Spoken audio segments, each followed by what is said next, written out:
Hello, Dr. Charles and my fellow classmates. This is my story through my own eyes, up close and personal.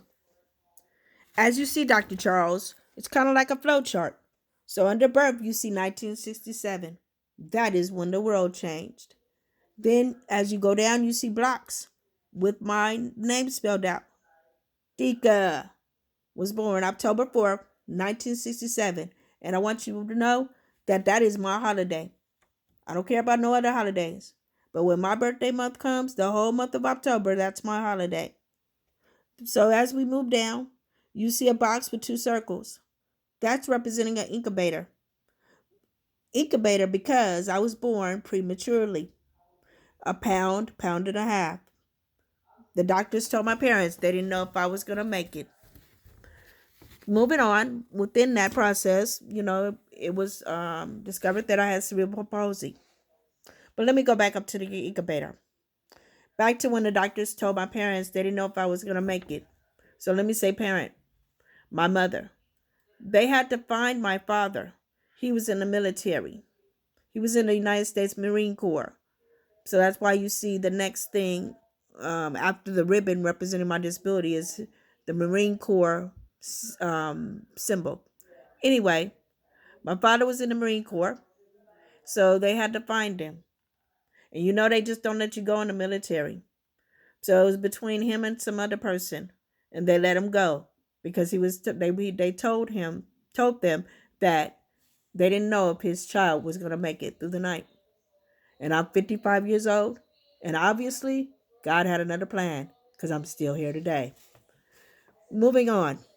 So once we get past the United States Marine Corps emblem, because I've already shared that, you see um, four stick figures, which is representing my nuclear family.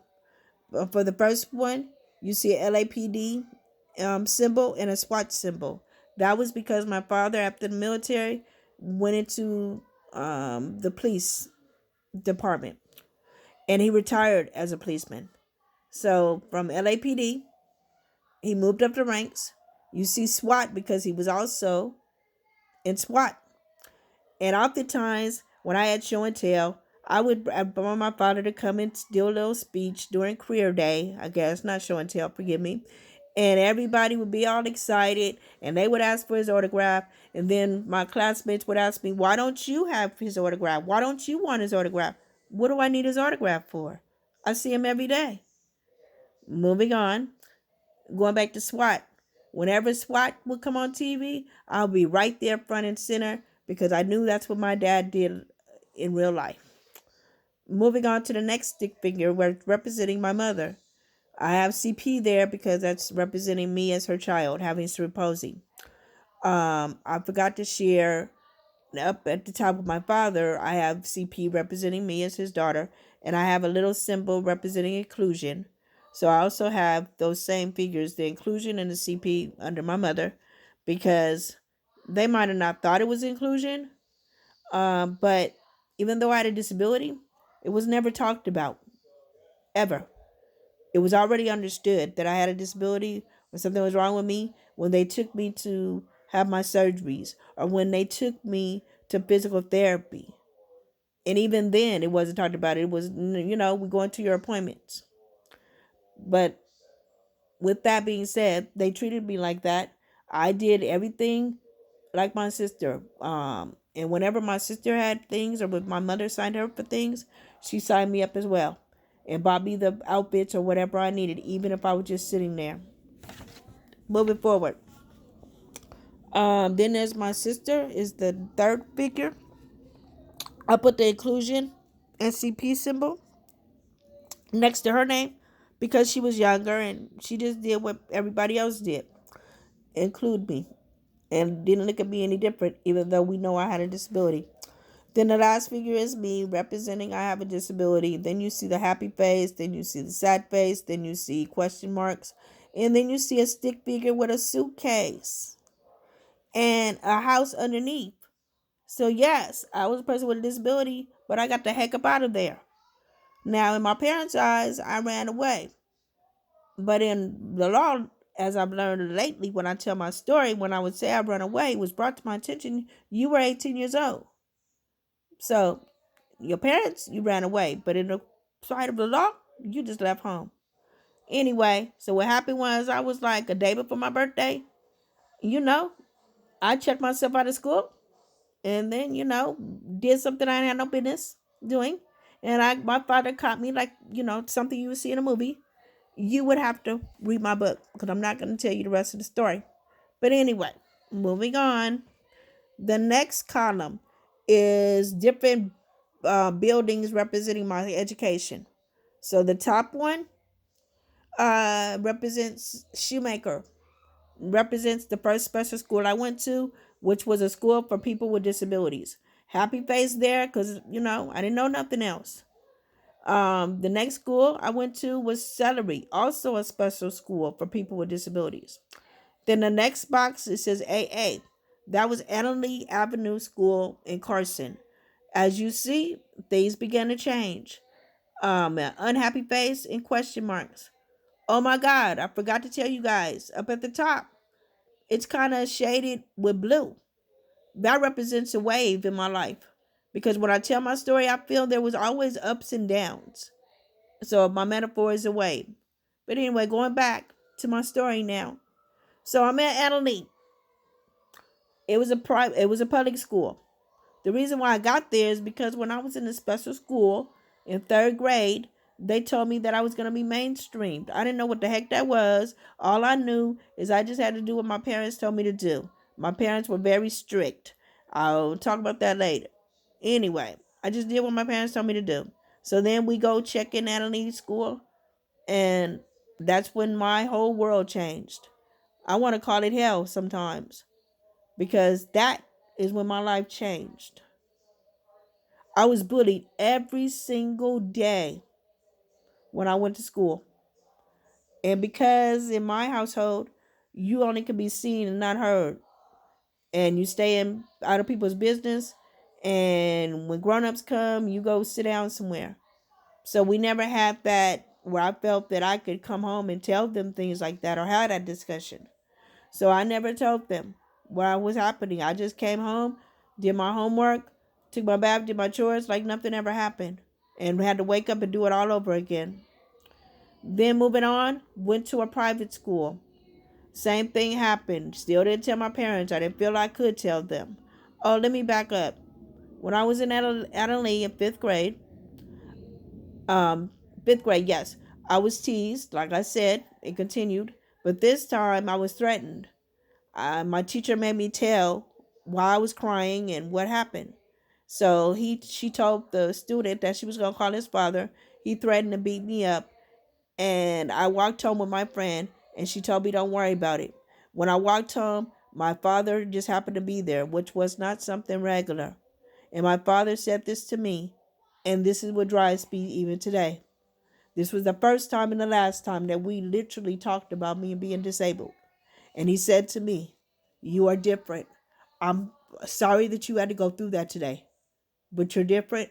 You're always going to be different. And there's nothing you can do as long as you put your mind to it." Moving on. So, anyway, when I was in private school, I was bullied this particular day inside the class, Bible study. I got up in the middle of Bible study and I said, "You got one more time to pull my hair or talk about me again. And it's going to be you and me."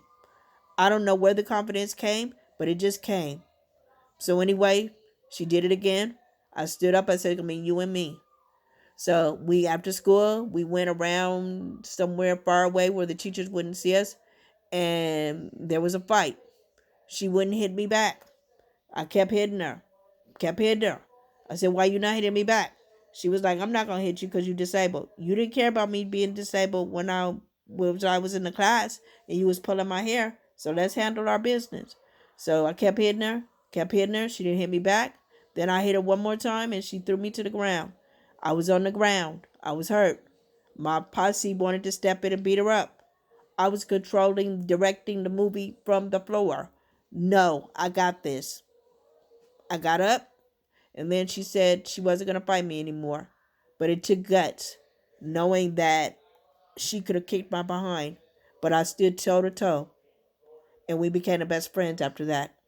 When I tell this story, people tell me that's when my advocacy began. I don't agree. I feel my advocacy started later in my journey, and I'll talk about that. So moving on. As you see, then we go on to Curtis Junior High. So I went from there to Curtis Junior High. The bullying still went on, but not as much. I also had to have surgery before I went to Curtis Junior High. So, like a whole semester before I went to Curtis Junior High, I was homeschooled because I had surgery. I don't think I mentioned that much in the earlier of my story, but I've had many, many, many, many, many surgeries. And God has blessed me to be where I am today, physically, because of the surgeries that I had. So I'm thankful for that. Anyway, the rest of that story, you're going to have to read my book. All right, so let's go back to Curtis Junior High. So the second semester, I was able to come to school with cast and wheelchair and all because I had been homeschooled to catch me up to come to school for the second semester. So anyway, it was challenging, but I got through it. Then moving on, I went to high school. Or I forgot, I don't see that box here, but we're going to pretend it's here. I went to high school. Norbonne High School. I had surgery before I went to high school. So I had to do it again. I had to be homeschooled. And then I came to school the second semester. That was a little bit better, but it had its ups and downs as well. I wasn't teased as much. That's when my life changed again when I was in Norbonne High School. I met my ex-husband there. You notice I said ex, but we were high school sweethearts. But we ended up having a child, and we're no longer together today, but we do co-parent. So moving on. As you see, then there's LA Harbor College, a box. That's when I feel my life changed. It also was a smiley face, sad times, as you see next to it. That was for LA Harbor College, and Long Beach. And then you see a styrofoam, what do you call it, bullhorn. I feel my advocacy began at LA Harbor College. It was rough. I had some problems at home, and school was my escape. For the first couple of semesters I was there, it was hell. It was like trying to do schoolwork. It was trying to be a student worker, and they were calling me all the time. But anyway, that's in my book. I'm not going to go into detail right now. But that's why I have a happy face, sad face, and I also met my business partner, who became my best friend, my mentor, my god sister. Got to read the rest of the story in the book. So that's why you have a smiley face, sad face, a bullhorn next to these areas. Then I went to Cal State Long Beach. My advocacy began to grow even more. And I was on student government. That's why you see the microphone. I was going to meetings, speaking to administration, making sure that the school was accessible. Cal State Long Beach did a wonderful job, but it was always room for improvement, and that's where I stepped in. I really started to find myself between LA Harbor College and Cal State Long Beach to help me be the person I am today. Okay, so let's move on to this next row. All these little ribbons represent abuse. The first house ribbon you see is abuse, and I put a house, kinda, and because it was done by a family member when I was a young age, and nobody knows that in my family, and I'm not ready to dispose that, but because I had to do this, I'll do it now. Then it continued through my son. I'm gonna leave it right there. Then the next one we see is, oh, I take that back. Oh yeah, I'm right. Then the next one we see, so the first one was a family member or family members. Then the second house of abuse was through my son. And then the last one was through my husband and myself. where we were both abusive to one another. Like I said, got to read my book. Then the last one you see is representing me. Am I ready to tell the story? And then there's a question mark. And then you see the free symbol. And the little person up under the free is me. Okay? Then the next row is all my advocacy commitments I have right now. All the tables I sit at representing people with disabilities. So I don't have enough paper to show you all of them. But all these different ones that I do have on here are different organizations or boards that I sit on where, I've advocated, I've protested. You see the bullhorn, you see me, I kind of put a table, meaning that, I'm at all these tables. So I'm advocating for people with disabilities, seniors. Justice is important to me. Then the next person, the same thing, another organization that I'm involved in. I'm constantly being at the table, representing. You see all these smiley faces because that's when I feel the most comfortable.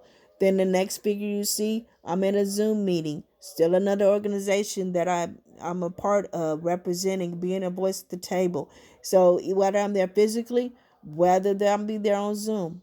Then the last one you see is me representing my nonprofit, DVM, because it's about three keys of awareness, education, and empowerment when it comes to social issues, and being a voice for the community, letting people know that you don't have to let your circumstances due to a social issue define who you are.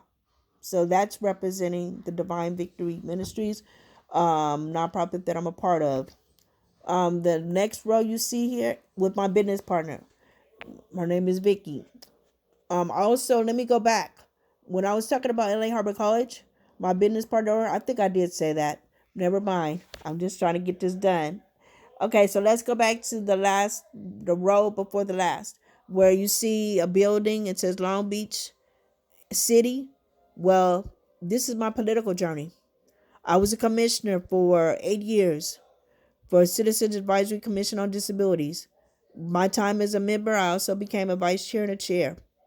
This is where I was most happy. So I did that for 8 years, did my full term, only missed one day. Then you see the Board of Supervisors. After I left, termed out from the city, I was appointed by Janice Hahn, District 4, Board of Supervisors. So that picture represents that.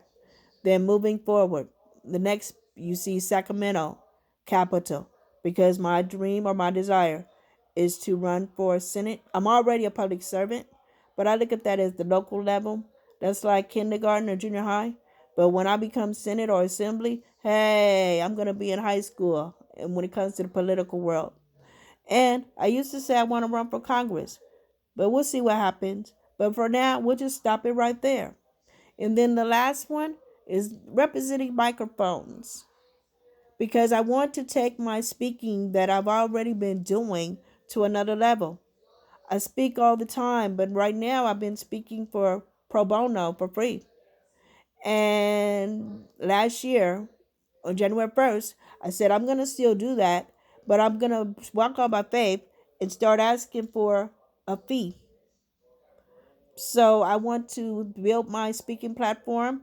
A wonderful friend of mine offered to set me up a website, which I didn't have before. And she's the reason why I'm in this class, because she thought that this would enhance what I'm already doing and taking it to another level and me starting to get paid.